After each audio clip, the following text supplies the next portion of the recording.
this is me, and I want to talk to you. This is me, Helmut Flasch, and I want to talk to you today about economical and social changes, which I believe are upon us. However, like always, don't just believe what I say, and I know you don't anyway, hopefully, but go and check things out a little bit further.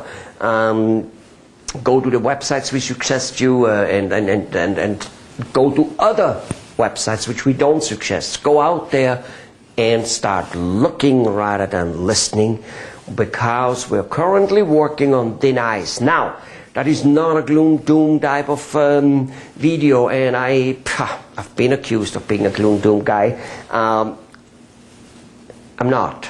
This is an opportunity. This is actually a challenging, great time. Now, the only problem with it is that most people will not see it coming.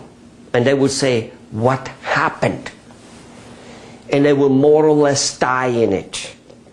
Morally, financially, and maybe even physically. But it doesn't have to be like that. All right. Let me talk to you about something. The last 20 years have been great 20 years, and are the best 20 years our generation, whether you're now 60 or whether you're now 30. You know, since I'm talking to people in the business market, in a medical field, and, you know, anyway, being people who are already out there in the working force. Our generation hasn't seen any better time than the last 20 years, and will not most likely see it.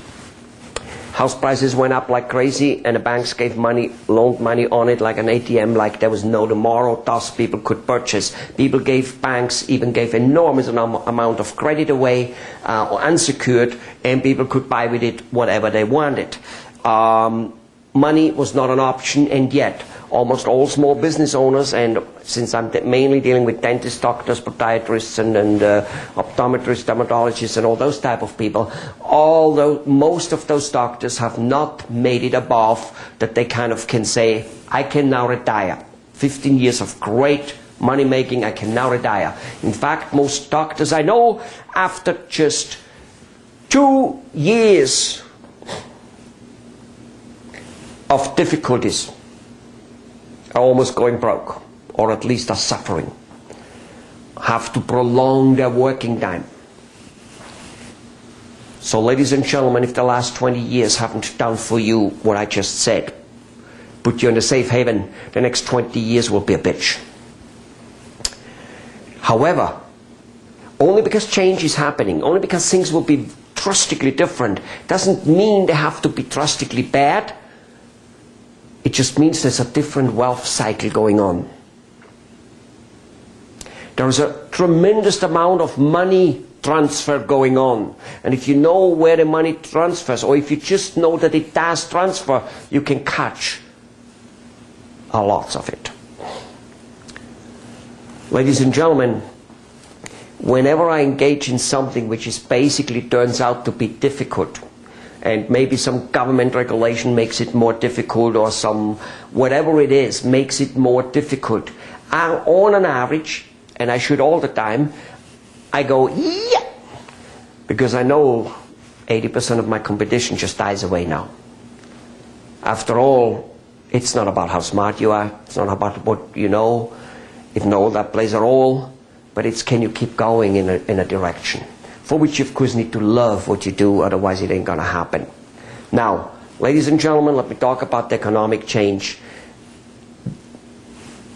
Currently, the dollar is on a downtrend like no tomorrow, and anything which downtrends for a while will crash eventually. Just like anything which keeps kind of like nicely improving will actually eventually take a steep skyrocketing upwards. That's the power of exponential. Okay, a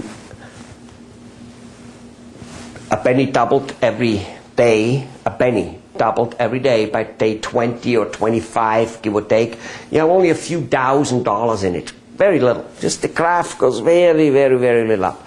By day 31, you have $11 million. Okay? The last 3 to 5 days or whatever it is, boom, it goes like that. It's like a hockey stick upwards. That's the power of exponentially doing something, okay? So, ladies and gentlemen, the dollar is on a decline. The dollar will be more on a decline. We have monetary easing, quantitative easing, and we have banks buying a tremendous amount of treasuries and bonds. We have the Treasury, the Federal Reserve Bank, which is a completely and utterly private organization. It is as much federal as Federal Express, I had heard somebody saying, and I liked that saying. So, they are printing money. They are purchasing stocks, bonds. They're purchasing bonds and treasuries, selling them back out again. Those people buy stocks, and that's why your stock market is going up right now. Not because the public buys stocks. Okay? It's because the United States of America, banks, treasuries, the United States of America, the Federal Reserve Bank, not being the United States of America, are giving tremendous amounts of money to the super rich elite and to this huge magnet of companies who then go out and buy stocks and do things like that, and thus that market goes up. Then there's the second part, that because of so much money devaluation, the United States after World War II or around that time was the biggest creditor. We had more people, more countries we borrowed money to than you can stake a stick at. Now we owe more countries, including China, more money than you can stake a stick at. We have nowhere to go rather than devaluating our money. And Mr. Bernanke is doing a hell of a good job at it. He wants it that way, it looks like. It's either that or he's the stupidest man in the world. Doesn't really matter which way it is, because the effect to you and me will be the same. The dollar will be deflating, will be devaluated in great quantity on a faster pace than now. Do not look at the newspaper which tells you we have 2% inflation rate. They call that core. Core. By definition, that means, the center, the important thing, the fundamental. Core. Gasoline? Not included. It's not core. Food. Now, who needs food these days? We're living in the 21st century. Food. Why would we need food? As long as we had Twinkies. Oh, wait a minute, that's food, they say. Anyway, gentlemen, we're getting screwed.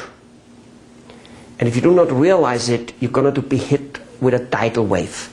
Ladies and gentlemen, it's time to take some precautions. And if you do so, you cannot lose, you can only win. So if you play a game where you can't lose but only win, wouldn't that be the game to play? Rather than playing a game where, well, if nothing happens, I'm fine, but if something happens, I'm dead. That's not good. Ladies and gentlemen, I grew up in Austria, and my mom was teaching me that there's no such a thing like bad weather. There's only inappropriate clothing. You're not getting dressed correctly. You're not preparing yourself for the bad weather, even though you should know it's coming. And even if you don't know it's coming, you are in the mountain, and it changes like that. Only idiots go up to the mountain high up, not having 2, 3, 5, 6, 8, 12 days of food and all kinds of warm clothing and whatever with them in order to survive in case something happens, even though they planned to be back this afternoon, the very same morning they went up. And it was sunshine, and all the reporters, all the television stations said it will be sunny all day. Only a complete idiot would go and believe the reporter. Not that that the reporter is purposely misleading. It's just he doesn't know. Ladies and gentlemen, if you believe what's going currently on with the economy in the newspaper, you are that tourist who goes up on the mountains never to be seen again. That's That's how it is.